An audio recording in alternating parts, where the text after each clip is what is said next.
नमस्कार। फिर से हाजिर हूं एक नई कहानी के साथ में। मैं हूं राज। आप देख रहे हैं हाईवे 33। दोस्तों, कल की कहानी आपने देखा होगा, भरपूर आनंद लिया होगा। ये जो आज की कहानी उसी का अगला भाग है। जो कल की कहानी थी उसका अगला कड़ी है। तो आइए चलते हैं आज की कहानी में। लेकिन दोस्तों, अगर आप इस चैनल पर पहली बार आए हैं और अभी तक इस चैनल को आपने सब्सक्राइब नहीं किया है तो जल्दी से कर लीजिएगा और साथ में बेल आइकन को जरूर दबाइएगा ताकि वीडियो का नोटिफिकेशन पास पहुंच जाए। और दोस्तों, आज का एपिसोड भी जो कल का एपिसोड है उसको मैं आप इसके साथ में लिंक कर दूंगा। अगर आप कल का एपिसोड देखेंगे तब इस कहानी का मजा और डबल हो जाएगा। तो शुरू करते हैं आज की कहानी। दोस्तों, ये कहानी राजेश टैक्सी ड्राइवर की है। राजेश अपनी सारी जमा पूंजी लगा करके एक नई टैक्सी खरीदते हैं। कुछ महीने तक टैक्सी उनकी सब अच्छी तरह से कमाई करती है, पैसा बनता है और लगता है कि राजेश टैक्सी से बहुत सारा पैसा कमा लेंगे। उनकी बहन की शादी थी, लेकिन कुछ महीनों के बाद में जैसे लगा कि टैक्सी पर किसी का नज़र लग गई। टैक्सी बिल्कुल कमा कर नहीं दे रही थी। और इसके बाद का जो घटना, अब मैं पूरा तो नहीं बताऊंगा क्योंकि मजा आपका किरकिरा हो जाएगा। हम शुरुआत करते हैं राजेश की जब बहन की शादी हो गई थी और इसके बाद जो कहानी उनके साथ स्टार्ट हुई थी हम वहीं से शुरू करते हैं। राजेश की बहन की शादी धूमधाम से हो गई थी। अब गांव की शादी धूमधाम से हो तो लोग बाग का नजर बस उस घर पर टिक जाता है। लोग समझते हैं गरीब वाह, देखने में तो ये पैसे वाला नहीं लगता है, लेकिन देखो ना कितनी धूमधाम से अपनी बहन अपनी शादी किया है। अब बहन तो ससुराल चली गई। अब कुछ जो उनके पास पैसे बच गए थे, अब उस पैसे से उन्होंने दूसरी टैक्सी भी किस्त पर लिया, पैसे जमा करके। अब राजेश के पास में 2 टैक्सी हो गई थी। पहली जो स्टार्टिंग की टैक्सी थी राजेश खुद चलाते थे और दूसरे उसकी गांव के ही किसी ड्राइवर को अब रख लिए थे। अब 2 टैक्सी राजेश जी के पास में अब चलने लगी। पारिवारिक हालात अब बिल्कुल बेहतर था। अब किसी चीज की उनके घर में कमी नहीं थी। बहन ससुराल गई और ससुराल से राजेश जी एक बार लेके भी आए, जो उनका नियम विधि होता है गांव का, तो लेके आए। अब फिर उनकी बहन अपने ससुराल भी चली गई थी। अब राजेश अपने परिवार में खुश थे। पत्नी भी उनकी खुश थी, माँ भी खुश थी और पापा भी खुश थे। पहले पापा तो शक करते थे, लेकिन अब वो ज़्यादा कुछ बोलते नहीं थे। एक तरह से खुश ही रहते थे। सब काम मजे में चल रहा था और ऐसे करते करते करीब 3 महीना बीत चुका था राजेश जी को टैक्सी चलाते हुए, पहली वाली और दूसरी वाली भी। कोई ऐसा घटना नहीं घटा। लेकिन 3 महीने के बाद जब राजेश जी रात को लौट रहे थे और उसी जगह के आसपास में उनको लगा कि उनका कोई टैक्सी का पीछा कर रहा है, कोई उनके टैक्सी के पीछे दौड़ रहा है। अब वो मुड़कर देखते हैं। उनको तो अंदेशा हुआ कि कहीं वही लड़की तो नहीं है जो उनकी मदद किया है, उसी लड़की का आत्मा तो नहीं है। लेकिन जब पीछे मुड़कर देखे ना तो काला काला सा चेहरा, मतलब काला काला सा साया जैसा नजर आया। अब राजेश अब बार बार पीछे मुड़कर देखते, टैक्सी भी चला रहे थे। अब कुछ देर तक साया जैसे उनके टैक्सी के पीछे दौड़ता रहा। अब फिर ना जाने कहाँ गायब हो गया। लेकिन वो जो समझ रहे थे वो बात नहीं थी। वो जो साया उन्होंने देखा था उस लड़की की नहीं हो सकती। लेकिन राजेश का जो शरीर था एक बार खौफ में आ चुका था कि आखिर अब ये काला साया उनका पीछा क्यों कर रहा है, कौन हो सकता है। लेकिन अब घर पहुंच गए थे। इस घटना को अपने माता पिता से शेयर नहीं किया क्योंकि अगर कुछ बोलेंगे तो पिता उनका संदेह करते थे और वो बताते थे कि देखो इन भूत प्रेत पर कभी विश्वास नहीं करना चाहिए। और इसी वजह से ना तो अपने पत्नी को बताए, ना अपने माँ को बताए, ना अपने पिता को बताए। सब अपना दिल में रख करके अब घर में अपना जो भी काम था, सोना खाना सब कुछ कर रहा था। अगले दिन फिर काम पर गए। जब वापसी आ रहे थे ना, तो जिस जगह पर ये साया रात को दिखा था उनका गांव के रास्ते पर, उसी जगह से पहले, उसी जगह प्रॉपर नहीं, उससे पहले ही उनको एहसास हुआ कि फिर कोई दौड़ रहा है। अब सुनसान रोड था, गांव का रोड। जब उस साया को देखे तो उनको लग गया कि भाई ये तो कल वाला साया है। काला काला सा शक्ल रोड पर दौड़ता आ रहा है, उनके टैक्सी का पीछा कर रहा है। अब राजेश जी का डरना वाजिब था। अब समझ नहीं पा रहे भाई ये कौन साया हमारा पीछा कर रहा है, कल भी नजर आया, आज भी नजर आया, तो इसका मकसद क्या है। राजेश जी अपनी टैक्सी का स्पीड बढ़ा दी। डर तो लग रहा था और सीधा अपना घर आ गए। ये भी बात किसी को नहीं बताया। अब सुबह जब सो के उठे ना, तो उनकी आंखें लाल लाल थी, शरीर में थोड़ा बुखार भी जैसा महसूस हो रहा था। उनको लगा कि नॉर्मल चीज़ है, ऐसी कोई बात नहीं है, सर्दी बुखार जुकाम ऐसा तो हो ही जाता है। इसकी परवाह नहीं की, अब फिर अपना काम पर निकल गए थे। वापसी में अब कभी ज़्यादा रात हो जाता था, कभी समय जब कुछ पहले भी आ सकते थे, कभी 9 बजे, कभी 8 बजे, कभी रात का 11 भी बज जाता था। लेकिन आज ज़्यादा रात हो चुकी थी, 11 बजा हुआ था। आज सर्दी में उनका शरीर था, सर्दी जुकाम हुआ पड़ा था, शरीर में बुखार जैसा उनको फीलिंग हो रहा था। लेकिन अपना काम वो कर रहे थे, टैक्सी चला रहे थे। और जब उसी रास्ते पर, गांव वाले रास्ते पर लौट के आ रहे थे, तो जिस जगह पर 2 दिन से साया दिख रहा था, अब उससे पहले ही वो साया नजर आ गया। इस बार पीछे पीछे नहीं, बिल्कुल टैक्सी के साथ में दौड़ रहा था। बिल्कुल टैक्सी के चाल में, स्पीड में अपनी चाल मिला करके दौड़ रहा है। पहली बार आज उस साया का शकल थोड़ा नजर आया। वास्तव में शकल देखे ना राजेश, तो उनका हिम्मत जवाब दे गया था। भयानक सा शकल था, जैसे शकल उन्होंने उस तांत्रिक के पास देखा था जब वो अग्नि जला करके कोई मंत्र का पूजा कर रहा था, और जो साए हवा में बिना पैर के जैसे लग रहा था उड़ रहे थे, वैसा ही शकल इस साए का था। और जब शकल पहचान गए तब इनको समझ में आ गया कि अरे ये तो खतरनाक साया है, ये तो खून पीते हैं इंसानों का। अब राजेश जी बहुत डर चुके थे और टैक्सी का स्पीड फिर बढ़ाया। कुछ देर तक साया उनका पीछा करता रहा, लेकिन राजेश जी एक आश्चर्य में थे। अगर ये साया था, भूत प्रेत था जैसा देख रहे थे, अगर वो चाहता तो उनकी टैक्सी के अंदर भी आ सकता था। उसके लिए तो कहीं भी आना जाना असंभव था। तो उनको टैक्सी को बिल्कुल टच नहीं कर रहा था। ये बात उनको आश्चर्यजनक जरूर लग रही थी। साथ साथ दौड़ लगा रहा था, लेकिन टैक्सी को छुआ तक नहीं। गनीमत ये थी, नहीं तो चाहता तो अपना लंबा हाथ बढ़ा करके राजेश को सर को पकड़ सकता था, कुछ भी कर सकता था। राजेश अब डरे हुए थे, अपने घर पहुंच गए। पहले से सुबह से तबीयत खराब थी उनकी, और इस घटना के बाद तो तबीयत उनका कुछ ज़्यादा ही बिगड़ गया। घर पर पहुंचे ना तो बुखार ज़्यादा हो चुका था। अब जो घर में पत्नी थी, माँ थे, पिता थे, अब पूछने लगे कि क्या हुआ, इतना तू डरा हुआ क्यों दिख रहा है, तेरा चेहरा डर से पीला पड़ा हुआ है। राजेश क्या बात है, बात बता। पिता भी पूछने लगे, पत्नी भी पूछने लगी, माँ भी पूछी, लेकिन राजेश इन बातों को घर में बिल्कुल नहीं बताए। वो किसी को डराना नहीं चाहते थे। वो जो कुछ भी था अपने दिल में बैठाए हुए थे। अब मुस्कुराते हुए, फीकी मुस्कुराहट लिए हुए अपने पत्नी को, अपने पिताजी को, अपनी माँ को बता दी कि माँ, पिताजी, बस मेरे सर्दी जुकाम हुआ है, यही मेरे लिए परेशानी है, और कोई बात नहीं है।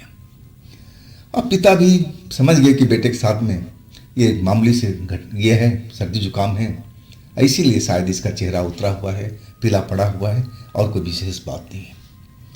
पत्नी भी अब समझ गई कि शायद बुखार की वजह से, क्योंकि पत्नी सुबह ही मना कर रही थी कि आज आप काम पर मत जाओ, लेकिन राजेश जी ने उनकी बात नहीं मानी और काम पे चले गए। अब पत्नी को भी लगा कि ये नॉर्मल सर्दी जुकाम है और वक्त पर अपने आप सही हो जाएगा। और जो सेवा भाव करना था पत्नी ने, तेल मालिश वगैरह जो भी करना था, बाम वगैरह लगा करके, और उनको नींद में अच्छी तरह से सुला दिया। रात का करीब 2 बज रहा था, राजेश जी बता रहे थे, और अचानक उनकी नींद खुल गई कुछ आवाज सुन करके। कमरे के अंदर में है पति पत्नी, और उनकी नींद खुल गई। देख रहे हैं घड़ी तो 2 बज रहा है रात का, सुबह ही, रात कहाँ, सुबह का 2 बज रहा है। पत्नी बगल में उनकी सोई हुई है, नींद में, गहरी नींद में है, और उनको लगा कि घर के अंदर में कोई घूम रहा है, ऐसा उनको महसूस हुआ। तभी उनकी नींद खुल गई। और जब अपनी आंख खोल के जब देखा कमरे के अंदर में, तो वही साया जैसा उन्होंने देखा था रास्ते में, वही साया उनके कमरे के अंदर में इधर से उधर घूम रहा था। लेकिन उनके पलंग के पास जहां पर पति पत्नी सोए हुए थे, वो बिल्कुल नहीं आ रहा था, लेकिन घूमते जरूर रहा था। अब जो राजेश जी साया को पहचान के कह रही, ये तो रास्ते में साया है, ये तो खून पीने वाला है इंसानों का। अब राजेश जी डर गए, थोड़ा चीखे, और वो चीख सुन करके उनकी जो पत्नी थी और वो भी हड़बड़ा गई कि मेरे पति को क्या हुआ, क्यों चीख पड़े। उसने कमरे के अंदर नहीं देखा, सीधे अपनी निगाह पति के ऊपर में। क्या हुआ जी, तबीयत तो ठीक है ना, क्यों चीखे आप, क्या बात हुई। और उधर राजेश थे कमरे के अंदर, उस साया को घूर रहे थे, और साया भी अपनी लाल लाल आंखों से अब राजेश की तरफ देख रहा था।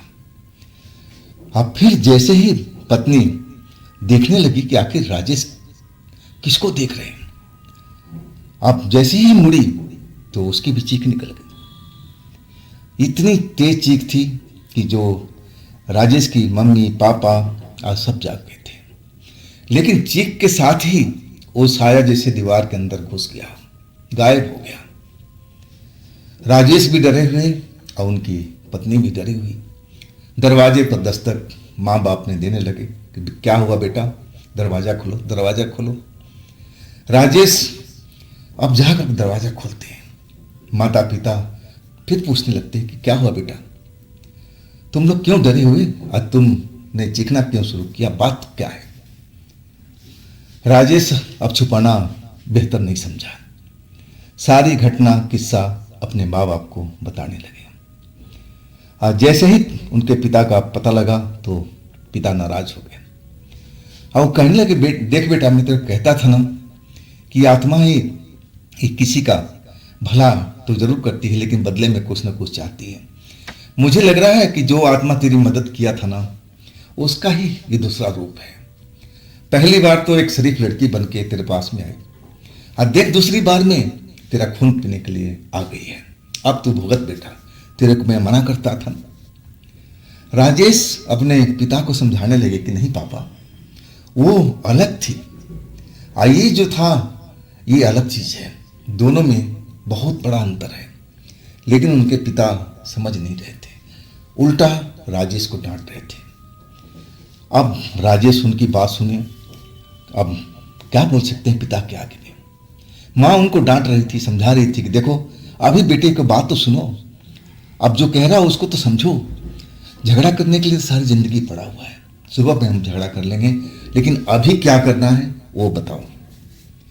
अब राजेश तो डरे हुए, पिता उनका सोच में पड़ गए और कहने लगे कि देखो रात में हम लोग क्या कर सकते हैं, अब तो कुछ नहीं कर पाएंगे, किसी तांत्रिक को, किसी पंडित को बुलाना होगा तो सुबह ही जाना पड़ेगा, इस वक्त में कौन आएगा। अब सुबह तक हम लोग इंतजार करते हैं, इसके बाद हम किसी पंडित, किसी तांत्रिक के पास जाते हैं, उसको बुला के लाते हैं। अब वही बता सकता है कि अब क्या करना है। आखिरकार सारी रात चारों लोग जगे रहे, आपस में बात करते रहे और रात कट गई। सुबह हुई सुबह होते ही अब जो राजेश के पिता थे तांत्रिक पंडित के तलाश में निकल पड़े थे। अब एक पंडित को पकड़ के लाए। पंडित आते ही घर में राजेश को देखा, आंखों को देखा और उसने घोषणा कर दी कि इस घर में मुझे कुछ दिखाई पड़ रहा है, महसूस हो रहा है जैसे कोई काली शक्ति हो इस घर में। उसने घोषणा कर दिया। अब राजेश उसकी बात सुन करके, अब सब तो जानते ही थे, अब कहने लगे बाबा वो तो हमें भी पता है कि हमारे साथ कुछ गलत हो रहा है, लेकिन इसका घोषणा नहीं करना, इसका उपाय करना है। अब उपाय क्या है आप ये बताओ। पंडित जी कहने लगे हाँ हो जाएगा, पूजा पाठ करनी पड़ेगी, मैं सब कुछ सही हो कर दूंगा, अब चिंता की बात नहीं, डरने की बात नहीं। राजेश कहने लगे देखिए पैसे की परवाह नहीं है, जो भी खर्च लगे आप कीजिए, जो पूजा पाठ करना चाहते हैं, लेकिन ये जो आत्मा हमारे घर के अंदर आ चुकी है अब इसको आप भगाइए। अब पंडित जी को अब मिल गया था कि आप पूजा पाठ कर सकते हैं। पंडित जी कहने लगे मैं शाम को आता हूँ, शाम को ही पूजा प्रारंभ करूँगा। इसके बाद पंडित जी चले गए। शाम को जब पंडित जी अपना एक चेले के साथ में लौटे, पूजा वूजा का सारा सामान लेकर के जो जो उनका चाहिए था, और उसी घर में उन्होंने अनुष्ठान शुरू किया। जिस घर में राजेश उनकी पत्नी रहती थी और जिस घर में वो साया खून पीने वाला दिखाई पड़ा था, जैसा राजेश बताते हैं, अब उस घर में पूजा पाठ होने लगा। घर के अंदर में सिर्फ पंडित जी और उनका चेला, बाकी लोग अलग कमरे में बैठे हुए थे, इंतजार कर रहे थे। मतलब शाम को जो पूजा स्टार्ट हुआ और वो पूजा चलता रहा रात के 11 बजे तक। कमरा धुआं से भरा हुआ, मंत्र का आवाज, पूजा पाठ सब कुछ हो रहा था। अब ना राजेश उस कमरे में जा रहे थे ना उनका पिता जा रहे थे। उस कमरे में सिर्फ पंडित जी और उनका चेला, यही दो लोग थे। 11 बजे पंडित जी कमरे से बाहर निकले और सीधा घोषणा कर दी कि मैं उस आत्मा को जो तुम्हारे घर में दिखाई पड़ता था उसको मैंने भगा दिया है, अब इस घर के अंदर में वो बिल्कुल नहीं आएगा। जब इतना बात बोला तो सबको विश्वास हो गया, पूरे परिवार को, कि चलो अच्छा हुआ, भला निकल गया। पंडित जी अब कहने लगे कि देखो रात के टाइम में, देर रात को, जैसे तुम शहर से आ रहे हो तो बेटा अकेले मत आया करो, साथ में किसी को रखा करो, साथ में चला करो। अब राजेश उनकी जो पंडित जी की बात पूरी तरह से सुनने लगे और कहने लगे हाँ बाबा मैं जैसा आप कह रहे हो ना वैसा ही मैं करूँगा, आगे से मैं इन चीज़ों का ध्यान रखूँगा। लेकिन बाबा कभी कभी जो हम सोचते हैं कि हम टाइम पर पहुँच जाए, ऐसा हो नहीं पाता है। कभी सवारी अब देर से छोड़ना पड़ता है, दूर का मामला होता है तो लेट तो हो ही जाता है, तो इस पर हम लोगों का कोई कंट्रोल नहीं है। लेकिन कहने लगे कि मैं जहाँ तक कोशिश करूँगा कि टाइम पर, वक्त पर अपने घर पहुँच जाऊँ। और इसके बाद पंडित जी अपने घर निकल गए जहाँ उनका घर था। अब रात तो पूरी अच्छी तरह से कटी। अब वास्तव में राजेश को भी लगा कि सब कुछ समान हो गया है, अब ये जो भूत वाला कहानी उसका द एंड हो चुका है, अब कोई डरने की बात नहीं है। अब उनकी जो तबीयत बिगड़ी थी, सर्दी जुकाम जैसा, बुखार वैसा था, अब वो वास्तव में उनको अब आराम भी मिला था। लेकिन अगले दिन माँ बाप ने कहा कि बेटा अब तेरे को आज भर आराम कर ले, तेरा जो शरीर है थका हुआ है, अब परसों से अपना काम पर निकलना। अब इस बात को राजेश जी ने मान लिया कि चलो ठीक कह रहे हो पिताजी। एक दिन आराम करने के बाद में और अगले दिन सुबह में अपने काम पर निकल गए। अब वही हुआ, उन्होंने सोचा था कि चलो आज जल्दी घर पहुंच जाऊंगा, ज़्यादा टाइम व्यतीत नहीं करूंगा, और लेकिन सोचा हुआ ऐसा होता नहीं है। जो सवारी थी अब दूर जगह की थी, अब उसको छोड़ने के बाद जब लौटने लगे तो फिर वही रात का 10 से ऊपर का टाइम हो गया था। अब वही रोड था उनके गांव का, जिस रोड से आना जाना लगा रहता था, जिस रोड पर ये साए और वो भूत वगैरह जो दिखाई पड़े थे राजेश को, वही वाला इकलौता रोड था। और उसी रोड पर पहुंचे अब जिस जगह पर पहली बार उस काले साये से मुलाकात हुई थी जो उनके टैक्सी के पीछे दौड़ रहा था, अब वही काला साया बीचों बीच रोड पर दोनों हाथ फैलाए अब बड़ा सा शरीर लिए खड़ा हुआ था, जैसे रास्ता टैक्सी का रोक दिया। अब राजेश ने जैसे ही उनको उस साया को देखा, अब वो दहशत में आ गए थे। उनको लगा कि अरे अब तो पूजा पाठ हो गया, सब कुछ हो गया, पंडित जी ने बोल दिया कि हमने साये को भगा दिया, तो ये फिर हमारे सामने रास्ता रोक के कैसे खड़ा हो गया। अब राजेश जी तो खौफ में थे। अब उनका जो स्टीयरिंग था, अब पूरा शरीर पूरा कांप रहा था। लग रहा था कि स्टीयरिंग संभाल में नहीं आ रहा। उस साये को देखकर इतने दहशत में आ गए थे और ना चाहते हुए भी ब्रेक लग गया गलती से। हालांकि वो रोकना नहीं चाहते थे, वो चाहते थे कि कैसे भी उस साये को पार कर जाए, लेकिन ऐसा नहीं हो पाया। ब्रेक लग चुका था और गाड़ी उनकी रुक गई। और वही तो साया चाहता था कि गाड़ी इनकी रुक जाए और फिर हम उस पर हमला करें। अब जैसे ही अब गाड़ी की तरफ साया बढ़ा कि अब हाथ लगा करके शीशा में जैसे भी करके राजेश को बाहर खींच ले, और जैसे ही गाड़ी का जैसे बॉडी का हाथ लगाया कि गाड़ी को खोलें या फिर शीशा में तोड़े, जो भी कुछ करना चाह रहा था, जैसे ही टच किया और जैसे लगा कि पिछली सीट पर कोई लड़की का अब भारी आवाज सुनाई पड़ा, भाग जाओ यहां से। इतना जो आवाज था भारी था, लड़की की आवाज था। अब जैसे ही आवाज उस काले साये ने सुना, वो कार को छोड़ दिया।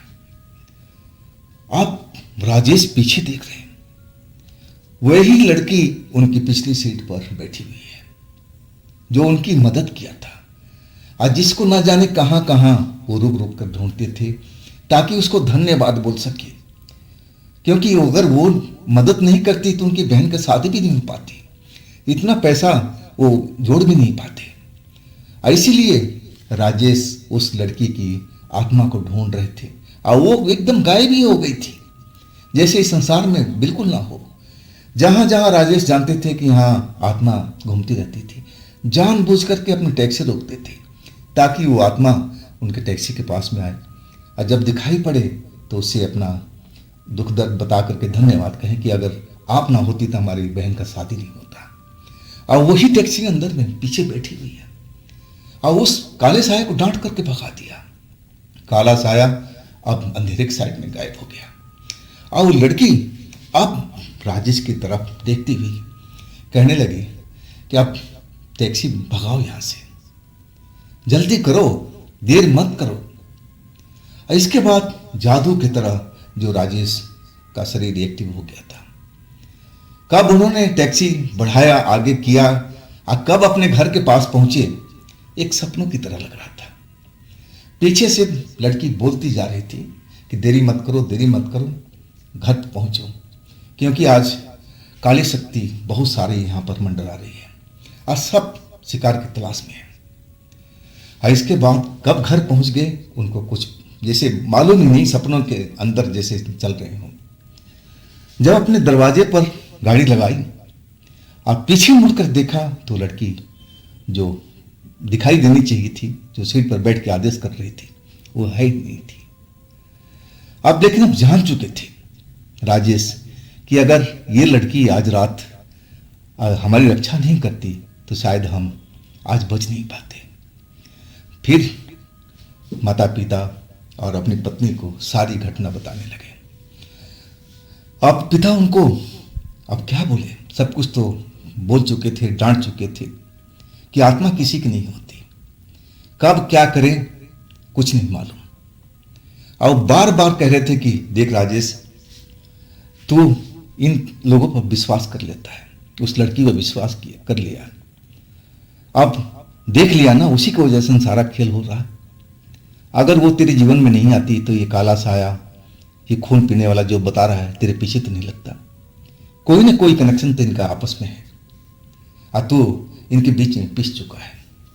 लेकिन बार बार राजेश अपने पिता को समझाते रहे कि नहीं पिताजी, ऐसी बात नहीं है। वो जो लड़की की आत्मा है, पवित्र आत्मा है, वो हमेशा रक्षा किया, मेरा मदद किया है। लेकिन वो जो काले साए थे वो अलग कहानी है। अब क्या करें? अब रात भर वही जागते रहे चारों लोग। पंडित जी को सुबह में बुलाया गया। पंडित जी बोले हम तो उस काले साए को तुम्हारे घर के अंदर बिल्कुल प्रवेश मैंने करना ही नहीं चाहिए था, क्या तुम्हारे घर के अंदर दिखाई पड़ा? तब राजा बोले नहीं, घर के अंदर नहीं, रोड पर। फिर सारी घटना पंडित जी को बताया। तब पंडित जी कहने लगे बेटा इसके लिए मुझे अलग पूजा करना पड़ेगा, क्योंकि जो हमने जो पूजा किया ये घर के लिए था। हम तुम्हारे घर को पूरा पवित्र कर दिए ताकि तुम्हारे घर के अंदर में कोई ऐसी काली शक्ति, कोई आत्मा तुम्हारे घर के अंदर ना आ सके। अब देख लेना तुम्हारा घर में किसी की आत्मा का अटैक तो नहीं हुआ है रास्ते में, तो उसके लिए हम तुम्हारे लिए पूजा करेंगे और तुम्हें एक हम धागा भी देंगे और रक्षा कवच, और वो तुम पहन कर रखना। इसके बाद तुम्हारे पास में कोई ऐसी बुरी शक्ति नहीं आएगी। और वैसे ही पूजा पंडित जी ने करके दिया था और रक्षा कवच एक बना के दिया था। वो बोले अपने दाहिने हाथ में बांध कर रखना। और इसके बाद वास्तव में उस रक्षा शक्ति जो रक्षा कवच था, अब उसके बाद जब अपने हाथ में बांध लेना तो उसके बाद रास्ते में चाहे कितना लेट हो जाता था, लेकिन राजेश जब उस रोड पर आते थे ना तो डर जरूर लगता था कि ना जाने आज क्या मुझे देखना पड़े, कहीं वो काले साए हमारी ताक में तो नहीं बैठे। अगर वो लड़की की आत्मा वक्त पर ना आ जाती तो राजेश जी का बचना मुश्किल था, लेकिन उसी लड़की की वजह से राजेश की जान भी बची और उनकी बहन की शादी भी हुई। हाँ, अब जो रक्षा कवच पहन रखे थे उसके वजह से अब उनके रोड पर कोई भी ऐसी आत्मा नजर नहीं आ रही थी। और इस घटना को तो अब काफ़ी दिन बीत चुका है। राजेश का परिवार भी बड़ा हो चुका है, बच्चे 2 हो चुके हैं, तो अब तो उनके घर में सब कुछ कुशल मंगल है। दोस्तों, ये थी राजेश जी की अपनी आप बीती। अगर आपके पास भी इस तरह का कोई घटना है, कोई कहानी है, तो आप मुझे इंस्टाग्राम पर या मेरे व्हाट्सएप नंबर पर अपनी कहानी को, अपनी घटना को आप शेयर कर सकते हैं। दोस्तों, ये भी चैनल आप ही का है, तो इसको भी अपना प्यार दीजिए ना, लाइक कीजिए, सब्सक्राइब कीजिए, शेयर कीजिए। और फिर हम मिलते हैं अगले रोज एक नई घटना, एक नई कहानी में। आप लोग अपना ख्याल रखिएगा। नमस्कार।